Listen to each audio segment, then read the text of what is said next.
आज हम मीना कुमारी के पास्ट बर्थ के विषय में समझेंगे और समझेंगे कि किस तरीके से जैसे कि हम मीना कुमारी जी के पर्सनैलिटी से वाकिफ़ हैं कि वो उन्हें ट्रेजेडी क्वीन के नाम से जाना जाता था।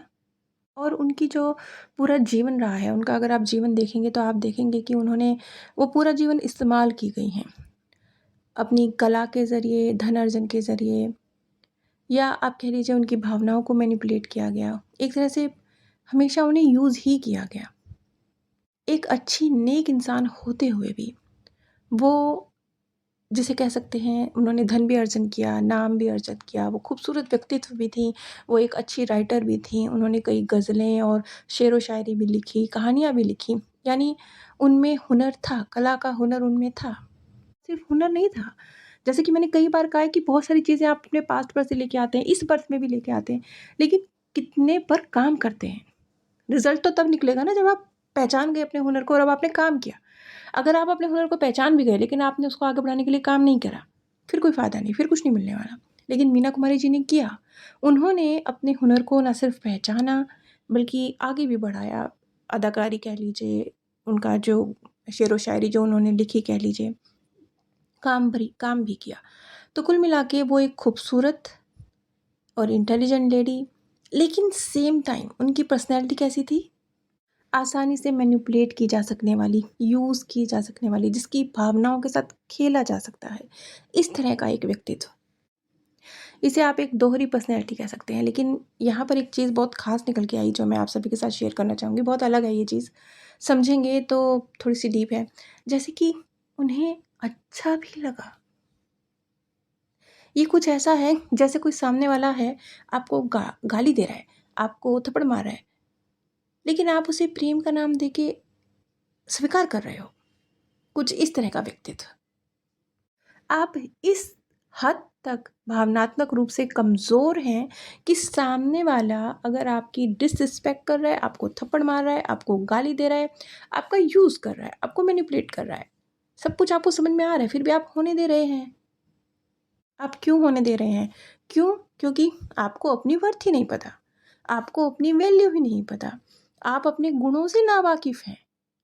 इस तरह का एक दोहरा व्यक्तित्व मीना कुमारी जी में नज़र आता है। एक तरफ उन्होंने अपने गुणों को समझा और आगे बढ़ाया, एक बेहतरीन कलाकार के रूप में एस्टेब्लिश किया अपने आप को, धन भी अर्जन किया, नाम भी अर्जन किया।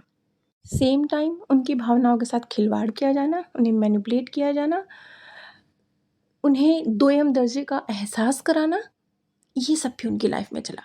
लेकिन यहाँ पर एक जो विशेष चीज़ निकल के आई कि वो निकल के ये आया कि वो स्वयं ये सब होने दे रही थी। ये कुछ ऐसा है जैसे एक तरफ जब कोई आपके मुँह पर तमाचा मारता है तो आप स्टैंड लेते हैं। आप कहते हैं नहीं, मैं ये थप्पड़ नहीं खाऊँगा, मैं गलत नहीं हूँ, मैं सही हूँ। लेकिन एक वो व्यक्तित्व जो जानता है कि मैं सही हूँ, लेकिन क्योंकि वो भावनात्मक तौर पे इतना कमज़ोर है, इतना सामने वाले कह लीजिए प्रेम से भरा हुआ कह लीजिए, लेकिन ये नकारात्मक प्रेम की परिभाषा कहूँगी मैं। तो मतलब ये एक्चुअली में भावनात्मक कमज़ोरी वाला प्रेम है। इस हद तक है कि आप गलत ना होते हुए भी सामने वाले से थप्पड़ खाते हैं, सिर्फ़ इसलिए कि वो आपकी ज़िंदगी से ना चला जाए। ऐसा एक व्यक्तित्व मीना कुमारी जी का रहा। ये जो व्यक्तित्व है ये आपको बहुत सारे लोगों में और विशेष तौर पर महिलाओं में देखने को मिल सकता है। ये मीना कुमारी जी तो ख़ैर एक मैं ये कहूँगी कि एक्सट्रीम रही हैं, एक ये इस तरह का जो उनका संस्कार रहे, स्वभाव रहे, ये थोड़े बड़े स्तर पर रहे, क्योंकि बहुत ज़्यादा उन्होंने अपने जीवन में ये सब कुछ किया। लेकिन सामान्यतः आपको बहुत सारे लोग मिल सकते हैं, छोटे स्तर पर मिल सकते हैं, आज भी मिलेंगे, ख़ासतौर पे महिलाएँ मिलेंगी जो उनके साथ गलत हो रहा होता है, लेकिन उस गलत को भी वो दुनिया ऐसे ही चलती है, यही सिखाया गया है लड़कियों को, समाज तो ऐसा ही है, स्वीकार करो कहकर जो उनको अगर दोयम दर्जे का महसूस कराया जा रहा है, तो वो उस चीज़ को स्वीकार कर रही हैं। उनकी गलती नहीं है, उन्हें बताई जा रही है, लेकिन वो सॉरी कह रही हैं। अगर बात सिर्फ़ इतनी सी हो कि इसलिए कह रही हैं कि झगड़ा ना हो, लेकिन अगर बात इतनी बड़ी हो कि आप कमज़ोर हैं, आपको प्रेम चाहिए, आपको डर लगता है सामने वाले से प्रेम ना छूट जाए, इसलिए आप बिना गलती के भी सॉरी कह रहे हैं, ये गलत है। ये आज भी आपको बहुत सारी महिलाओं में मिलेगा, शो में भी मिलेगा।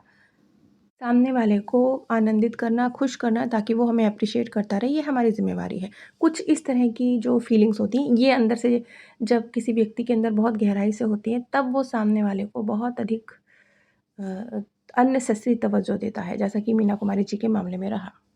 मीना कुमारी जी का एक पास्ट बर्थ नज़र आता है।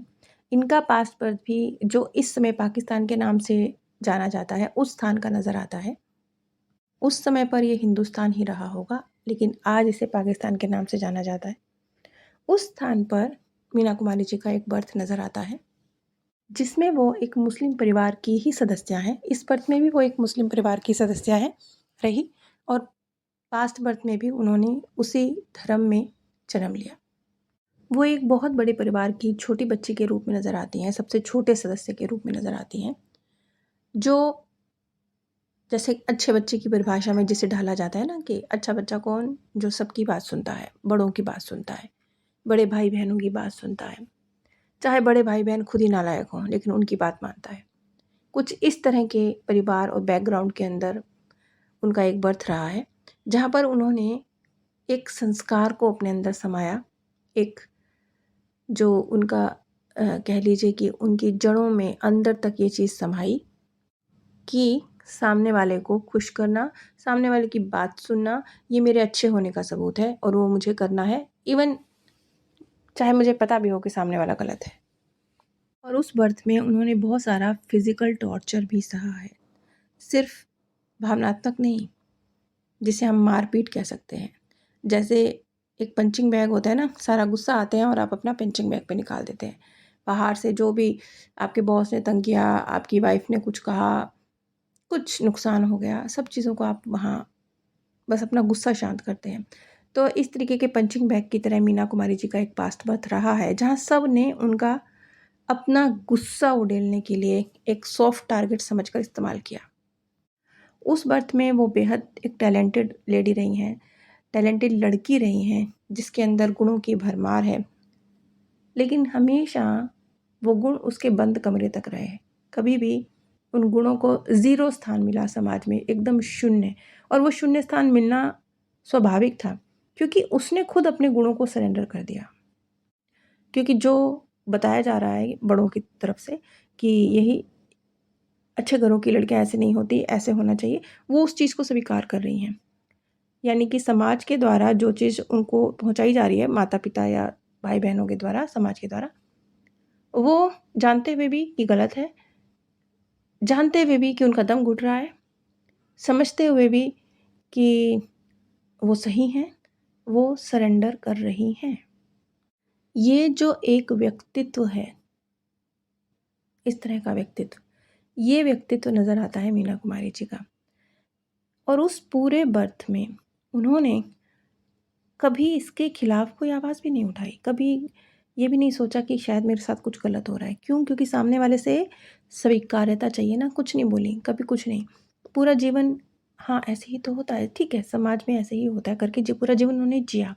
वो जो पूरा जीवन दर्द का है एक जीवन आप कह सकते हैं, इस्तेमाल किए जाने का जीवन, जैसे मैंने कहा ना पंचिंग बैग की तरह यूज़ हुआ, ऐसा एक जीवन उन्होंने जिया, पूरा जीवन जिया, और मृत्यु के आखिरी क्षणों तक वो उसी चीज़ के साथ रहीं, उसी संस्कार के साथ रहीं।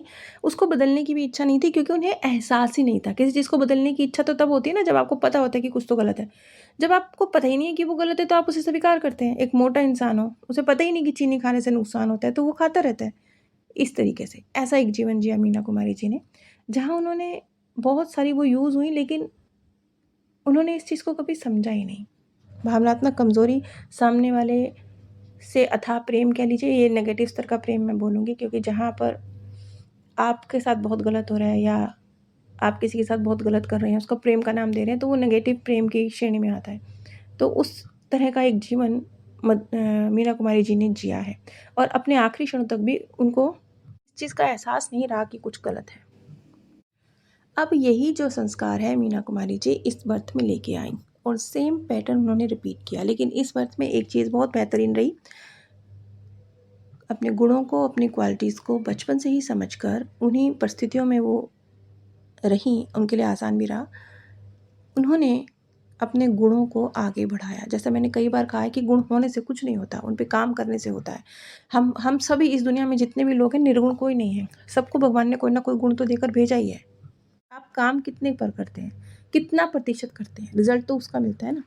वो मीना कुमारी जी, मैं जैसे बोलूँगी कर्मशील व्यक्ति, वो कर्मशील व्यक्ति रहीं। न सिर्फ गुणों को समझा बल्कि उनको आगे भी बढ़ाया। लेकिन ये जो भावनात्मक कमज़ोरी थी, जो संस्कार था सामने वाला को ज़रूरत से ज़्यादा देने का, वो उनमें रहा।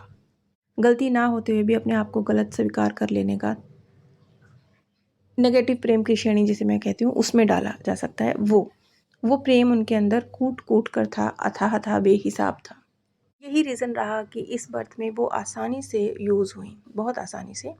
पूरा जीवन ही उनका एक तरह से इस्तेमाल किया गया।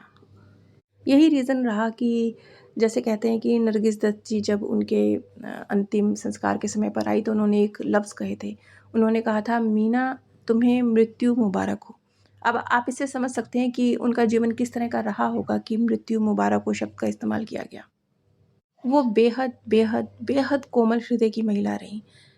लेकिन कोई भी चीज़ जब एक्सट्रीम में हो जाती है तो वो अच्छी भी हो तो भी बुरी हो जाती है। उनका बेहद कोमल हृदय का होना ही उनकी एक नेगेटिव गुण बन चुका था। कोमल हृदय का होना अच्छी बात होती है, लेकिन वहाँ जहाँ आपका यूज़ होने लगे आपकी कोमलता की वजह से, वहाँ अच्छा नहीं होता। वहाँ हुआ, ये हुआ मीना जी के साथ। ये वजह रही कि चाहे अपने पति के द्वारा हो या अपने पिता के द्वारा हो, उनका आर्थिक भी शोषण किया गया, शारीरिक भी शोषण किया गया। और भावनात्मक रूप से कमज़ोर वो इस हद तक रहीं कि अगर वो चाहती तो अपने जीवन की कमांड अपने हाथों में लेती। लेकिन उन्होंने अपनी इस ऊर्जा का इस्तेमाल, जो स्वतंत्र कर्म होते हैं ना, जिसमें हम कहते हैं कि हम अपनी सारी ऊर्जा अपने गुण को उभारने में लगा देंगे, वो उन्होंने अपनी कला में लगा दी।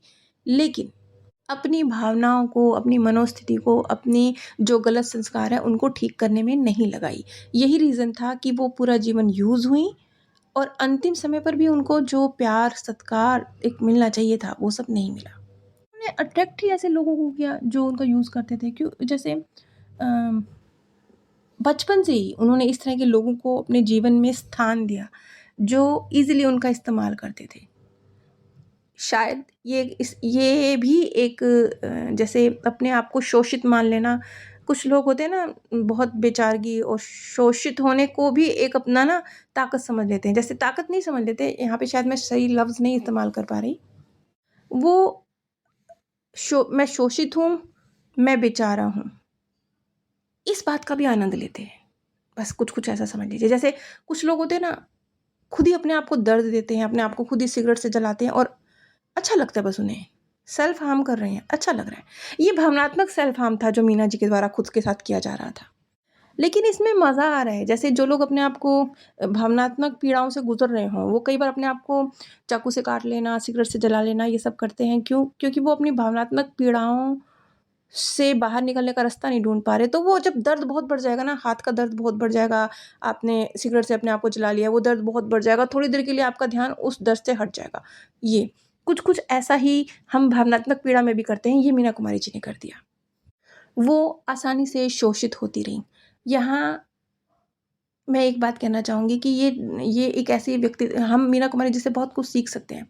हम ये भी सीख सकते हैं कि आपकी अच्छाइयाँ भी कब बुराइयों में तब्दील हो जाती हैं और बिना स्वतंत्र कर्मों के गुण कितने मर्ज़ी लेकर आइए, अगर उन पे काम नहीं करा, तो वो आपको जीवन में कहीं नहीं पहुँचाएँगे। बहुत सारे पहलू हैं जीवन के, सिर्फ़ शारीरिक नहीं होता, सिर्फ़ धन नहीं होता, मन भी होता है। आपकी फीलिंग्स, आपकी भावनाएँ, आपकी आध्यात्मिक ग्रोथ, आपकी मानसिक ग्रोथ, आपकी सामाजिक ग्रोथ, बहुत सारे पहलू हैं। उन सब पर एक साथ काम किया जाता है ना, या कुछ काम किया जाता है, तब हम उसे सफल जीवन की श्रेणी में डालते हैं।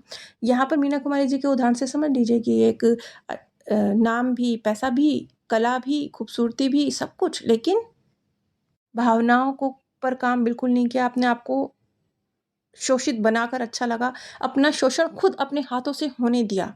ये यहाँ पर अच्छाई भी बुराई में तब्दील हो गई। अगर आपके जीवन में कुछ सवाल हैं, क्या, क्यों और कैसे आप उन्हें समझना चाहते हैं, तो आप स्क्रीन पर दिए गए व्हाट्सएप नंबर पर संपर्क कर सकते हैं। अगर आप पीएलआर प्रक्रिया करवाना या सीखना चाहते हैं तो भी आप स्क्रीन पर दिए गए व्हाट्सएप नंबर पर संपर्क कर सकते हैं। आप सभी पर परमात्म सौंदर्य, प्रेम और आनंद सदैव बरसता रहे। आप सभी दिव्य परम धाम में स्थान